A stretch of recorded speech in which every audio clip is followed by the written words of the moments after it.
శ్రీ గురుభ్యో నమః. అస్మద్గురుచరణపాదారవిందాభ్యాం నమః.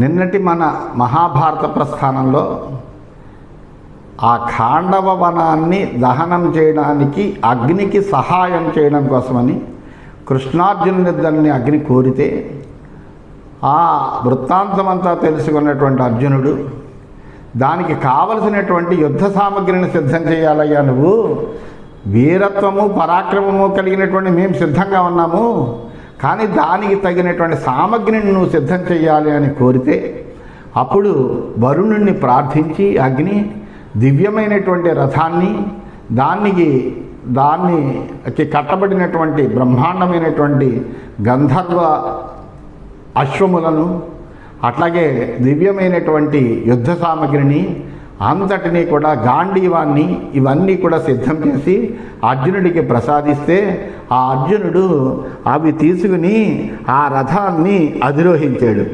తచ్చ దివ్యం ధనుశ్రేష్టం బ్రహ్మణా నిర్మితం పురా గాంధీవముపసంగృహ్య బభూవ ముదితోర్జునః. ఏ విద్యనైతే ఎవరైతే చక్కగా అభ్యసించి అందులో నైపుణ్యం కలిగినటువంటి వాళ్ళు ఉంటారో వాళ్ళకి ఆ విద్యకి సంబంధించినటువంటి వస్తు సముదాయాన్ని చూసినప్పుడు బ్రహ్మాండమైనటువంటి ఆనందం కలుగుతుంది. అలాగే ధనుర్విద్యని చాలా చక్కగా అధ్యయనం చేసినటువంటి వాడు తన గురువైనటువంటి ద్రోణాచార్యుడితో సమానమైనటువంటి పరాక్రమాన్ని సంపాదించినటువంటి ఆ అర్జునుడికి ఈ గాంధీవాన్ని చూసేటప్పటికీ అమితమైన ఆనందం కలిగింది. ఎందుకంటే అద్భుతమైనటువంటి ధనుస్సు అది.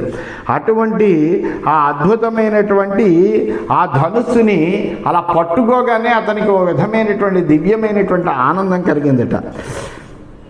హుతాసనం పురస్కృత్య తతస్తదపి వీర్యవాన్ జగ్రాహ బలమాస్థాయ ధ్యేయా చ యుయుజే ధనుః మౌర్వ్యాంతు యోధ్యమానాయాం బలినా పాండవేనః ఏ అశృణ్వన్ పూజితం తత్ర తేషాం వై విహితం మనః. ఆ అగ్నిదేవుడు ఎదురుకుండా అంత పరాక్రమవంతుడైనటువంటి ఆ అర్జునుడు వెంటనే ఆ గాంధీవానికి నారిని బిగించేట.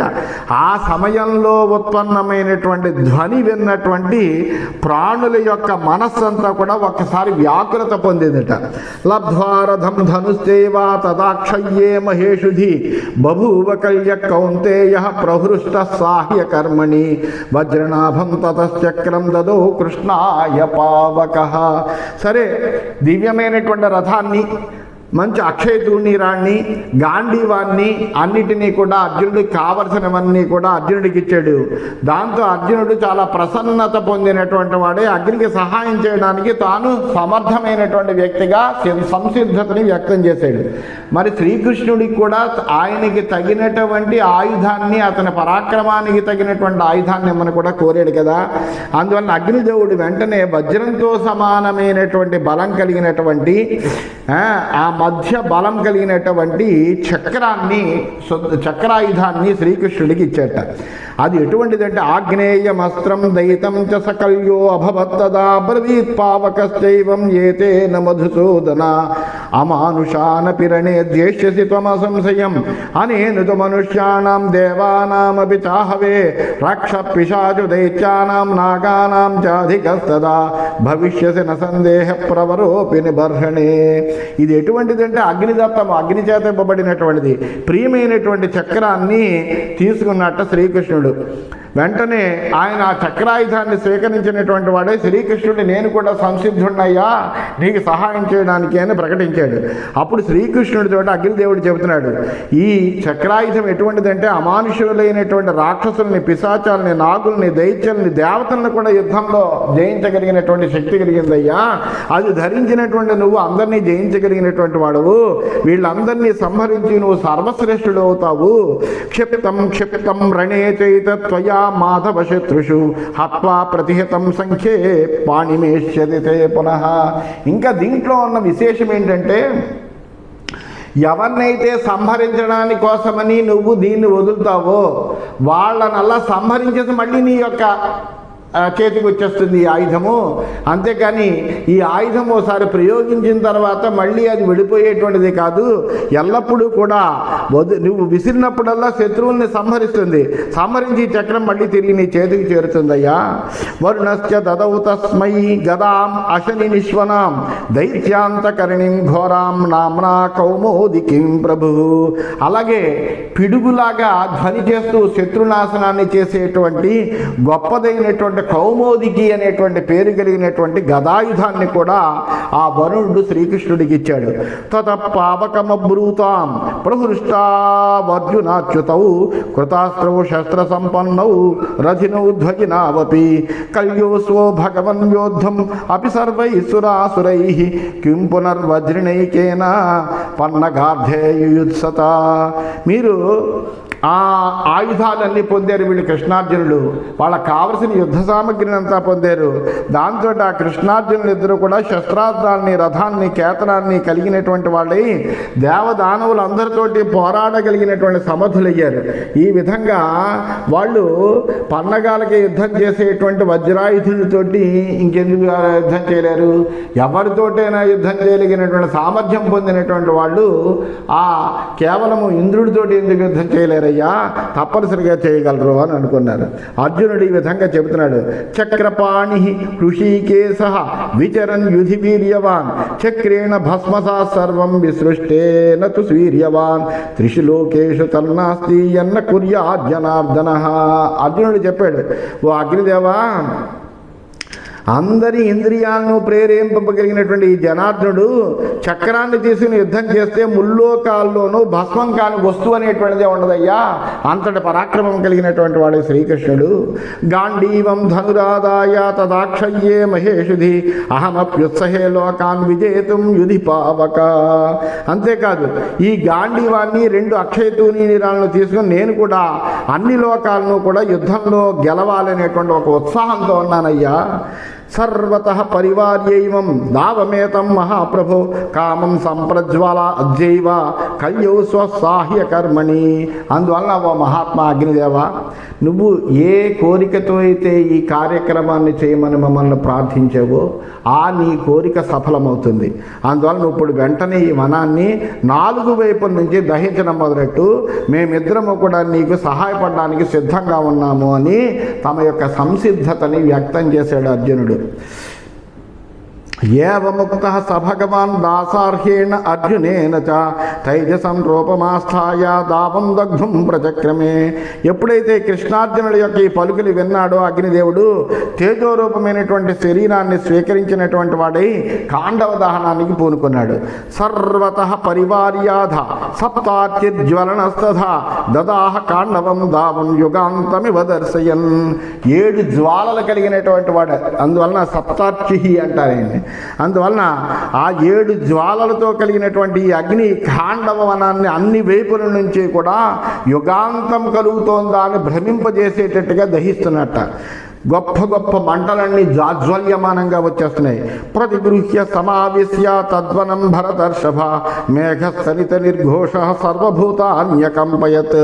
అగ్నిదేవుడు ఈ వనాన్ని 4 వైపుల నుంచి చుట్టుముట్టి లోపల బాగా వ్యాపించి మేఘ గర్జనతో సమంగా ప్రాణులన్నింటినీ కూడా, అందులో ఉండేటువంటి ప్రాణులన్నింటినీ కూడా కంపింపచేసేట. దహ్యత తస్య చ బభౌ రూపం దావస్య భారత మేరూరివనగేంద్రస్య కీర్ణస్యాంశుమతోంశుభిః. అగ్ని చేత దహింపబడేటువంటి ఆ ఖాండవ వనము సూర్యకిరణాలచే వ్యాప్తమైనటువంటి మేరు పర్వత లాగా దానిలాగా శోభిస్తాడు. సంపూర్ణమైనటువంటి స్వరూపంతో మేరు పర్వతం ఏ విధంగా అయితే సూర్యకిరణాలన్నీ కూడా దాని మీద పడితే ఏ విధంగా ప్రకాశిస్తుందో అలా తన జ్వాలలతోటి ఖాండవ వనం అలా ప్రకాశిస్తోందిట, అలా కనిపిస్తోంది అని అన్నారు. ఇది శ్రీమన్ మహాభారతే ఆది పర్వణి ఖాండవ దాహ పర్వణి గాంధీవాది దానే 24,000 ఈ విధంగా శ్రీమన్ మహాభారతంలో ఆది పర్వంలో ఖాండవ దాహ పర్వం అనేటువంటి ఉపపర్వంలో గాంధీవాది గాంధీవాది దానం అంటే గాంధీవము ఇటువంటివన్నీ కూడా ఇవ్వడం అనేటువంటి 224వ అధ్యాయం ముగిసింది. ఇప్పుడు 225వ అధ్యాయంలోకి మనం ప్రవేశించాం. యథాప్రకారంగా వైశంపాయనుడు జనమేజయుడికి వృత్తాంతాలన్నీ కూడా చక్కగా తెలియజేస్తున్నాడు. ఆయన చెబుతున్నాడు, జనమేజయ మహారాజా, ఆ తర్వాత తౌ రథాభ్యాం రథశ్రేష్టౌ దావస్యోభయత స్థితౌ దిక్షు సర్వాసు భూతానాం చక్రాతే కదనం మహత్. రధికుల్లో శ్రేష్ఠులైనటువంటి వాళ్ళిద్దరూ కూడా ఖాండవ వనానికి రెండు వైపులా నిలబడి అన్ని దిక్కులా సంచరిస్తూ అక్కడ ప్రాణులతోటి గొప్ప యుద్ధం సాగిస్తున్నట్ట. ఎత్ర ఎత్ర చ దృశ్యంతే ప్రాణినః ఖాండవాలయాః పలాయంత ప్రవీరౌతౌ తత్ర తత్ర అభ్యధావతాం. ఆ ఖాండవ వనంలోని ప్రాణులు దిక్కుతోతకి ఎటువైపు అడుగు తీసే వాటికే తెరవట్లేదు. ఎటువైపుకి వెళ్ళినా కానీ అగ్ని చుట్టుముట్టేస్తోంది. అందువలన ప్రతి చోట బయటికి వెళ్దామంటే వీళ్ళిద్దరూ ఎక్కడికి వాళ్ళు వెళదామనుకునేటప్పటికి అక్కడ వాళ్ళిద్దరూ కూడా ప్రత్యక్షమవుతున్నారు. దాంతో ప్రాణులు బయటికి వెళ్ళడానికి లేకుండా వాళ్ళని అందులో అష్టదిగ్బంధనం చేస్తూ అగ్ని జ్వలిస్తుండగా బయటికి ఏమైనా వెళ్ళడానికి వస్తుంటే వీళ్ళిద్దరూ కాపలా కాసి వాటి యొక్క ప్రాణాలను తీస్తున్నట్ట. ఛిద్రం నస్మ ప్రపశ్యంతి రథాయ రథయో ఆసుచారిణో ఆవిద్ధావేవ దృశ్యేతే రథినౌ తౌ రథోత్తమౌ. శీఘ్రంగా సంచరించేటువంటి ఆ ఖాండవ వన ప్రాణులకు తప్పించుకోవడానికి ఒక చిన్న సందు కూడా దొరకట్లేదు.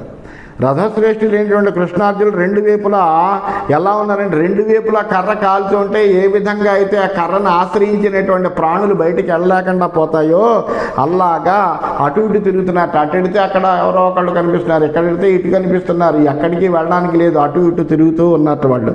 ఖాండవే దహ్యమానేతు భూతా శత సహస్రశ ఉత్పేతు భైరవాన్నాదాన్ వినదంత సమంతత. ఆ ఖాండవ వనాన్ని అగ్ని దహిస్తుంటే లక్షల కొలది ప్రాణులు అన్ని వైపుల నుండి భయంకరంగా కేకలు వేస్తూ ఆక్రందనలు చేస్తూ బాధతోటి ఆర్తనాదాలు చేస్తున్నాయట. దగ్ధైక దేశా బహవః నిష్టప్తాశ్చ తథా పరే స్ఫుటితాక్ష విశీర్ణాశ్చ విలుప్తాశ్చ తథా పరే. కొందరికి శరీరం కాలిపోతుందట, కొందరు ఉడికిపోతున్నట్ట, కొందరికి కళ్ళు చిట్లిపోతున్నాయట, కొందరికి ఇంద్రవైకల్యం కలుగుతుందట. ఇలా ఈ విధంగా అనేకములైనటువంటి అవయవలోపాలు కలిగినటువంటి వాళ్ళై ఈ అగ్ని యొక్క జ్వాలలకి తాళలేనటువంటి వాళ్ళై తలో దిక్కుకు పరుగులు తీస్తున్నట్టు వాళ్ళు. సమాలింగ్య సుతానన్యే పితॄన్ భ్రాతॄన్ అధాపరే చక్రం నశేకు స్నేహేన తత్రైవ నిధనం గతాః. అలాగే పాపం అక్కడ ఉండేటువంటి ప్రాణులన్నీ కూడా ఆ తల్లి ప్రాణులు తండ్రి ప్రాణులు కూడా తమ యొక్క పిల్లల్ని వదలలేకపోతున్నాయి. ఆ పిల్లల్ని కౌగిలించుకుంటూ విడువలేక కొంతమంది తల్లిదండ్రులు సోదరులను విడవలేక ప్రేమతో అక్కడే ఉండి అందరూ కలిసే చచ్చిపోదామని అలా చచ్చిపోతున్నట్ట. సందష్ట దశనాశ్చాన్యే సముత్పేతురనేకసః తతస్తే అతీవ ఘూర్ణంత పునరగ్ను ప్రపేదిరే. కొంతమంది పళ్ళు కొరుకుతూ అనేకమైనటువంటి ప్రదేశాలకు దూకుతున్నట్ట. దూకినప్పటికీ కూడా వాడి దిక్కు కానక సంచరిస్తూ తిరిగి మళ్ళీ అగ్నిలోనే పడుతున్నట్ట. దగ్ధ పక్షాక్షిచరణ విచేష్టంతో మహీతలే తత్ర తత్ర స్వదృశ్యంతే వినశ్యంత శరీరిణః. కొన్ని పక్షులు రెక్కలు కళ్ళు పాదాలు తగలబడిపోతున్నాయట, భూమి మీద పడి కొట్టుకుంటున్నాయట, కొన్ని శరీరాలు తగలబడిపోయాయట. ఆ విధంగా అక్కడంతా కూడా అలాగా చాలా భయంకరమైన వాతావరణం అంతా కనిపిస్తుందంట. జలాశయేషు తప్తేషు క్వాక్ష్యమానేషు బహ్నిన గతసత్వాస్మదృశ్యంతే కూర్మమస్యా సమంతతః. ఈ జలాశయాలన్నీ కూడా వేడెక్కిపోతున్నాయి. వేడెక్కిపోయి నీరంతా కూడా ఏమవుతుందంటే సలసలా మరిగిపోయి ఆవిరి రూపంలో వెళ్ళిపోతుంది. ఆ నీళ్ళు అంతలా కాలిపోతుంటే ఆ నీళ్లలో ఉండేటువంటి ప్రాణులు తాబేళ్లు చేపలు అన్నీ కూడా వేడి ఎక్కినటువంటి నీళ్ల యొక్క ఉష్ణతకే చచ్చిపోతున్నాయి. శరీరైరపరే దీప్తై దేహవంతైవ అగ్నయ అదృశ్యంత వనే తత్ర ప్రాణిన ప్రాణి సంఖ్యయే. ఈ ప్రాణులన్నిటికీ కూడా సంహార స్థలంగా మారిపోయింది ఆ ఖాండవ వనం. అందులో శరీరాలన్నీ తగలబడిపోతున్నాయట. ప్రాణులన్నీ కూడా ఎలా ఉన్నాయంటే రూపు దాల్చిన అగ్నిదేవతలు లాంటి ఆ ప్రాణుల మించి ఎట్లా అగ్ని మంటలు వ్యాపించున్నాయి, అందులో అగ్నిదేవతలా కనపడుతున్నాయట. కాంసిదోత్పతతః పార్థః శరై సంధిజ్య ఖండసః పాతయామాస విహగాన్ ప్రదీప్తే వసురేతసి. అయితే కొన్ని పక్షులు మటుకు పైకి ఎగరగలవు కాబట్టి ఆ మంటల్లోంచి పైకి ఎగిరిపోదామని ఆ దాంట్లోంచి బయటికి పోదామని ప్రయత్నం చేస్తుంటే వాటిని అర్జునుడు తన బాణాలతో మొక్కలు మొక్కలుగా ఖండించి భగభగ అనేటువంటి అగ్నిలో మళ్ళీ పడిపోయేటట్టుగా చేస్తున్నట్ట. తే శరాచిత సర్వాంగా నినదంతో మహారవాన్ ఊర్ధ్వముత్పత్య వేగేన నిపేతు ఖాండవే పునః. ఆ పక్షులన్నీ కూడా బాణాలతోటి అవయవాలన్నీ తెగిపోయి భయంకరమైనటువంటి నినాదాలు చేస్తూ వేగంగా ఎగిరి మళ్ళీ తిరిగి ఖాండవనంలోనే పడిపోతున్నాయి, అగ్నికి హావుతి అయిపోతున్నాయి. శరైరభ్యాహతానాం చ సంఘసస్మ వనౌకసాం విరావః సుశ్రువే ఘోరః సముద్రస్యేవ మధ్యతః.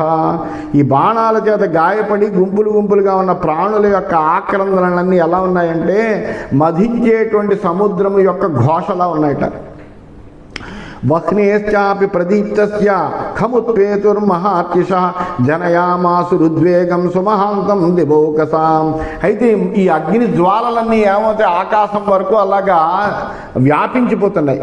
అందువలన ఆకాశానికి వరకు ఎగిసిపోయేటప్పటికీ వీటి యొక్క ఈ అగ్ని యొక్క వేడి దేవతలకు కూడా తగిలి దేవతలు కూడా భయాన్ని కలిగించేట. తేనార్చిషా సుసంతప్తాః దేవాః సర్చి పురోగమాః తతో జగ్ముర్మహాత్మానః సర్వయేవ దివౌకసః శతక్రతుం సహస్రాక్షం దేవే సమసురార్దనం. ఈ జ్వాలల చేత ఉడికిపోయినటువంటి దేవతలందరూ కూడా భయకంపితులైనటువంటి వాళ్ళే ఋషులతో కూడి ఆ దేవతలందరికీ నాయకుడైనటువంటి వాడు, అలాగే రాక్షసులందరినీ కూడా నశింపజేసినటువంటి సహస్రాక్షుడైనటువంటి ఇంద్రుడి దగ్గరికి వెళ్ళారట. వీళ్ళందరూ వెళ్ళి ఆ ఇంద్రుడితోటి దేవతలందరూ ఈ విధంగా పలుకుతున్నారు. కింతుమే మానవా సర్వే దహ్యంతే చిత్రభానునా కచ్చిన్న సంక్షయ ప్రాప్త లోకానాం అమరేశ్వర. ఓ దేవేశ్వర, అగ్ని ఏ కారణం చేత ఇలా మనుషులందరినీ దహిస్తున్నాడయ్యా? ప్రపంచానికి ఏం ప్రళయం రాలేదు కదా, మాకు భయమేస్తోంది అని చెప్పారట. చెబితే అప్పుడు ఆ దేవేంద్రుడు చెప్తున్నాడు, తచ్చుత్వా వృత్రః తేభ్య స్వయమేవ అన్వవేక్ష ఖాండవస్య విమోక్షార్థం ప్రేయౌ హరివాహనః. వాళ్ళ మాటలు విన్నాడు దేవేంద్రుడు, స్వయంగా చూసి ఖాండవ వనాన్ని అగ్ని నుంచి ఏదో రకంగా రక్షించాలి అని అనుకుని ఆయన బయలుదేరట. మహతా రథ బృందేన నానా రూపేణ వాసవ ఆకాశం సమవాకీర్య ప్రవర్ష సురేశ్వర. ఇంద్రుడు తనతో పాటు అనేక రథ సముదాయాలను తీసుకున్నాడు. వెళ్ళి ఆకాశం అంతా వ్యాపించేసి వర్షధారాలని శుభ్రంగా అక్కడ కురిపించాడు. ఎలాగే అగ్నిని సేవింపచేయాలి అని గొప్పవైనటువంటి వర్షధారాలను కురిపించాట. తతో అక్షమాత్ర వ్యసృజన్ ధారా శతసహస్రధ చోజిత దేవరాజేన జలదా ఖాండవం ప్రతి. ఇంద్రుడు పంపినటువంటి మేఘాలు ఈ రథపు ఇరుసుల ప్రమాణంలో వేల కొద్ది ధారలను ఖాండవనంలో విపరీతంగా కురిపిస్తున్నాయట, ధారాపాతంగా. అసంప్రాప్తాస్తు తాధారా తేజస జాత వేదస ఖయేవ సమశుష్యంత నకాశ్చిత్ పావకం గతా. అయితే అగ్ని అక్కడ జాజ్వల్యమానంగా ప్రకాశిస్తుంది. ఆ ప్రకాశించేటువంటి అగ్నిజ్వాలలు కూడా తీవ్రంగా ఆకాశంలోకి వస్తుంటే అక్కడి నుంచి తీవ్రంగా పడుతున్నటువంటి వర్షధారలు కూడా అగ్ని యొక్క ఔష్ణ్యత్వానికి, అగ్ని యొక్క వేడికి ఆకాశంలోనే ఇంకిపోతున్నాయి. ఆ వర్షం అంతా కూడా ఏది కూడా అగ్నిని చేరలేకపోతుందట. తతో నముచిహ క్రుద్ధ భృశమర్చిష్మతస్తదా పునరేవ మహామేఘై అంబాంసి వ్యసృజద్బహు. వెంటనే ఇంద్రుడికి కోపం వచ్చింది. ఏమిటి, ఎంత వర్షధారలు కురిపిస్తున్నా కానీ ఆ వర్షధారల జలం కూడా ఇంకిపోతుంది అని పెద్ద పెద్ద మేఘాలని ఆహ్వానించి కుంభవృష్టిగా జలాన్ని కురిపిస్తున్నట్ట. అత్యుద్ధారాభి సంబద్ధం ధూమ విద్యుత్ సమాకులం బభూవ తద్వనం ఘోరం స్తనయుత్ను సమాకులం. ఆ అగ్ని జ్వాలలతోటి వ్యాపించిపోయింది. జలధారలు కూడా దాని మీద కురియడంతో ఆ ఖాండవ వనమంతా ఒక్కసారి ధూమాన్ని ఎగజిమ్మిందిట, పొగ చురిగిపోయిందిట. మొత్తం అంతా కూడా మేఘ గర్జనలతో మారుమోగిపోయిందిట. ఇది శ్రీమన్ మహాభారతే ఆది పర్వణి ఖాండవదాహ పర్వణి ఇంద్రక్రోధే 25,000 ఈ విధంగా శ్రీమన్ మహాభారతంలో ఆది పర్వంలో ఖాండవదాహ పర్వం అనే ఉపపర్వంలో ఇంద్రక్రోధము అనే 225వ అధ్యాయం అయింది. 226వ అధ్యాయంలోకి మనం ప్రవేశించాం. వైశంపాయన ఉవాచ. ఈ వృత్తాంతాన్నంతటిని కూడా వైశంపాయనుడు జనమేజయుడికి చెబుతున్నాడు. ఓ జనమేజయ మహారాజా, తస్యాధ వర్షతో వారి పాండవ ప్రత్యవారయత్ శరవర్షేణ భీభత్సు ఉత్తమాస్త్రాన్ని దర్శయన్. జలాన్ని వర్షించేటువంటి ఆ ఇంద్రుడి యొక్క జలధారను అర్జునుడు ఏం చేస్తున్నాడంటే తన యొక్క ఉత్తమమైనటువంటి అస్త్రాలను ప్రదర్శిస్తూ శరవర్షంతో ఆ జలధారలన్నింటినీ కూడా నివారిస్తున్నట్ట. ఖాండవంచ వనం సర్వం పాండవో బహురీశ్వరై ఆచ్ఛాదయత్ అమేయాత్మ నిహారేణేవ చంద్రమా. ఏ విధంగా అయితే మంచు చంద్రుణ్ణి ఆవరించిపోతే కనుక చంద్రుడి యొక్క ముఖం మనకు కనిపించదు, అట్లాగా అర్జునుడు ఏం చేసేటంటే బాణవర్షాన్ని కురిపించేటప్పటికీ ఈ బాణవర్షం చేత ఖాండవ వనం అంతా కప్పివేయబడింది. దాంతో అసలు ఖాండవ వనము బయటికి పైకి కనిపించకుండా అతను శరములతోటి ఆ బాణములతోటి కప్పేసేట. నచస్మ కించిత్ శక్నోతి భూతం నిశ్చరితుం తతః సంఛాద్యమానే ఖే బాణైః అస్యత సవ్యసాచిన. ఆ సవ్యసాచి అయినటువంటి అర్జునుడు విడిచినటువంటి బాణాలు ఆకాశం అంతా కప్పేసి దాంతోటి ఆ వర్షధారలు రావడం మాట దేవుడికి ఈ ఖాండవ వనంలో ఉండేటువంటి ఒక్క ప్రాణి కూడా బయటికి వెళ్ళలేకపోతుంది. తక్షకస్తు నత్రాసీత్ నాగరాజో మహాబల దహ్యమానే వనే తస్మిన్ కురుక్షేత్రం గతో హినః. అయితే ఈ అగ్ని ఖాండవ వనాన్ని దహించేటువంటి సమయంలో గొప్ప బలసంపన్నుడైనటువంటి నాగరాజు అయినటువంటి తక్షకుడు మాత్రం అక్కడ లేడు. అతడు కురుక్షేత్రంకి వెళ్ళాడేదో పని మీద, అక్కడ ఉన్నాడు తప్ప ఇక్కడ లేట. అశ్వసేనో భవత్తత్ర తక్షకస్య సుతో బలి సయత్నం అకరోత్ తీవ్రం మోక్షార్థం జాత వేదస. కానీ బలవంతుడైనటువంటి తక్షకుడు కుమారుడైనటువంటి అశ్వసేనుడు ఉన్నాడు. అతడు ఈ అగ్నిజ్వాలల నుండి బయటపడడానికి తీవ్రమైనటువంటి ప్రయత్నం చేసేట. నశాక సనర్గంధం నిరుద్ధో అర్జున పత్రిభి మోక్షయామాస తమ్మాత నిగీర్య భుజగాత్మజ. ఈ అర్జునుడి యొక్క బాణాల చేత కప్పివేయడం వల్ల అతడు బయటికి వెళ్ళలేకపోతున్నాడు. అప్పుడు అతని తల్లి అయినటువంటి సర్పిణి ఏం చేసిందంటే అతన్ని తన శరీరంతో కప్పి మెల్లగా విడిపించింది. తస్య పూర్వం శిరోగ్రస్తం పుచ్చమస్య నిగీర్యచ నిగీర్యమాణ సాక్రామస్వతం నాగీ ముముక్షయ. ఆమె ముందుగా అతని తలను, తర్వాత మెల్లమెల్లగా తోక వరకు బయటికి లాగింత. ఆ సర్పిణి ఈ విధంగా అశ్వసేనుని రక్షింపదలిచి ఆకాశంలోకి ఎగిరిందిట. తస్యాహ శిరేణ తీక్షేణ పృథుదారేణ పాండవ శరచిచ్ఛేద గచ్చంచ తామపశ్యక్షతీపతి. అయితే అది చూశాడు అర్జునుడు. వాడి అయినటువంటి అంచు కలిగినటువంటి తీక్షణమైనటువంటి బాణంతో అర్జునుడు ఆమె శిరస్సుని ఖండించేట. శచీపతి ఇంద్రుడు ఈమె యొక్క దురవస్థని కళ్ళారా చూశాడు. అయ్యో, తక్షకుడి భార్యని ఈ అర్జునుడు చంపేశాడే అని అనుకున్నట్ట. తమ్ముమోచైషుర్వజ్రీ వాత వర్షేణ పాండవం మోహయామాస తత్కాలం అశ్వసేన స్వమచ్యుత. అప్పుడు ఏదో రకంగా అశ్వసేనునైనా విడిపించాలి, ఈ తల్లి ఎలాగ సర్పిణి ఎలాగూ మరణిస్తోంది అని గాలి వర్షంతో అర్జునుడిని మోహపరిచేట. పరిచి ఆ సమయంలో అశ్వసేనుడు మెల్లగా మట్టుకు తప్పించుకున్నట్ట. తాంచ మాయాం తదా దృష్ట్వా ఘోరాం నాగేన వంచిత ద్విధా త్రిధా చగతాన్ ప్రాణిన పాండవోచ్ఛనత్. ఆ భయానకమైనటువంటి మాయను చూసి సర్పవంచితుడైనటువంటి అర్జునుడు ఆకాశగతులైనటువంటి ప్రాణులను 2గా 3గా ఖండించట. ఆకాశంలో ఎవరైనా ఎగిరిపోదామనుకున్నా వాళ్ళందరినీ కూడా ఖండించట. శశాపతం చ సంక్రుద్ధ భీభత్సుర్జిహ్మగామినం పావకో వాసుదేవశ్చాపి అప్రతిష్ఠో భవిష్యసి. అయితే ఈ అశ్వసేనుడు బయటికి వెళ్ళిపోయాడు అనేటువంటి విషయం తెలిసినటువంటి అర్జునుడు కోపించి వక్రంగా వెళ్ళిపోతున్నటువంటి ఆ సర్పాన్ని నువ్వు ఆశ్రయహీనుడు అవు అని శపించేట. అగ్ని వాసుదేవుడు కూడా ఆ వచనాలని అంగీకరించేట. తతో జిష్ణు సహస్రాక్షం ఖం వితత్యాశుగైశ్వరై యోధయామాస సంక్రుద్ధ వంచనాం తాం అనుస్మరన్. ఈ విధంగా జయశీలైనటువంటి అర్జునుడు కోపంతో ఇంద్రుడి మోసాన్ని మాటి మాటికి స్మరిస్తూ ఎట్లాగైనా ఇంద్రుడిని జయించాలి అనుకుని శీఘ్రంగా వెళ్ళేటువంటి బాణాలతో ఆకాశాన్నంతా కప్పేసి ఇంద్రుడితో యుద్ధానికి దిగట.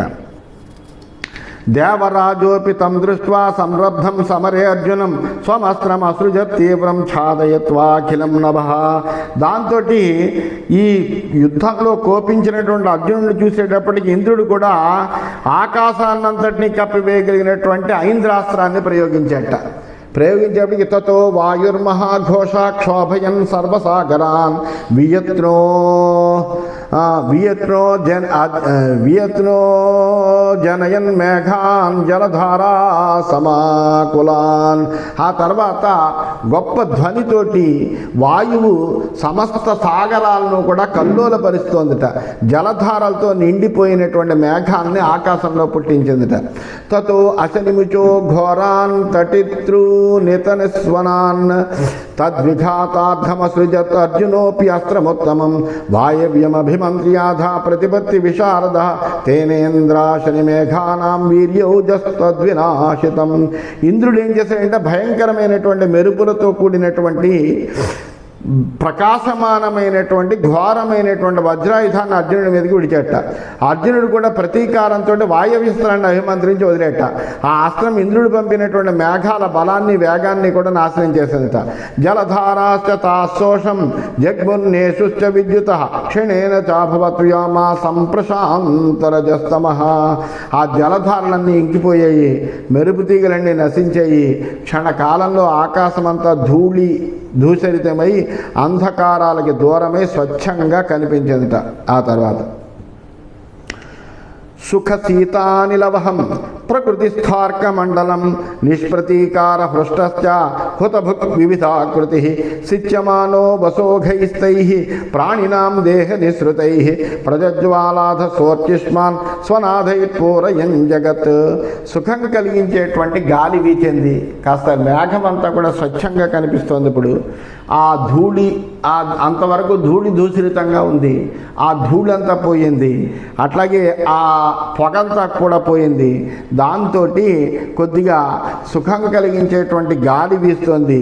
సూర్యమండలం అంతా తన యొక్క స్వాభావికమైనటువంటి స్థితిని పొందింది. ఎదురు లేకపోవడంతో అగ్ని మహా సంతోషంగా వివిధమైనటువంటి రూపాలతోటి వెలిగిపోతూ ప్రాణుల దేహాల్లో ఉండేటువంటి దాంట్లో దేహాన్ని నుంచి బయటకు వచ్చినటువంటి కొవ్వునంతటినీ కూడా ఆయన ఆస్వాదించినటువంటి వాడై మరింత ప్రజ్వలించేట. అదే సమయంలో తన ధ్వనులను లోకాలన్నిటా కూడా వ్యాపింపచేసేట అగ్ని. కృష్ణాభ్యాం రక్షితం దృష్ట్వా తం చ దావమహంకృతాః ఖముత్పేతుర్మహారాజా సుపర్ణాద్యాపతత్రిణాః. ఈ కృష్ణార్జుల చేత రక్షిస్తున్నటువంటి ఖాండవాన్ని చూచి అహంకరించినటువంటి గరుడ జాతికి చెందినటువంటి పక్షులన్నీ ఒక్కసారి ఆకాశంలోకి ఎగిరేట. గరుత్మాన్ వజ్రసదృశై పక్షతుండనఖైస్తదా ప్రహత్తు కామోన్యపతత్ ఆకాశాత్ కృష్ణ పాండవౌ. ఒక గరుడ వంశ పక్షి ఏం చేసిందంటే వజ్రం లాంటి తన రెక్కలను తొండము నఖాలతో కృష్ణార్జునులను బాధించాలనుకుని ఆకాశం నుంచి ఒక్కసారిగా వాళ్ళ మీద పడిందట. తథైవ బురగ సంఘాతా పాండవస్య సమీపతః ముసృజంతో విషంఘోరం నిపేతుర్జ్వలితాననాః.